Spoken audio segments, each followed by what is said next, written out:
Praise lord. ప్రభు నామమున మీ అందరికీ శుభాభివందనాలు. ఈరోజు దేవుని యొక్క మాటలు మీతో పంచుకోవాలి మీ ముందుకు వచ్చాను. ఈరోజు నేను మాట్లాడే ఒక టాపిక్ ఏంటంటే మద్యం గురించి. మద్యం తాగటం వల్ల ఎఫ్సి 5:18 దేవుడు ఏమంటున్నాడంటే మద్యము దుర్వాపారపర్యం అని చెప్తున్నాడు. మద్యం తాగటం వల్ల నీ శరీరాన్ని నువ్వు పాడు చేసుకుంటావు.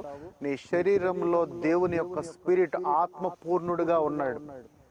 నీలో ఉన్న ఆత్మను నువ్వు పాడు చేయొద్దని దేవుడు చెప్తున్నాడు. చాలా మంది క్రైస్తవులు దేవుని యొక్క ఆత్మగా జీవిస్తూ కానీ తాగుడికి వ్యసనంగా బానిసలై ఉన్నారు.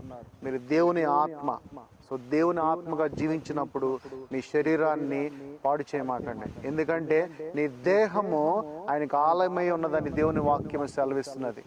మద్యమును విడిచిపెట్టండి, ధూమపానాన్ని విడిచిపెట్టండి. దేవుని వాక్యము నీలో నీవు భద్రపరుచుకుంటే సమస్తము నుంచి విడుదల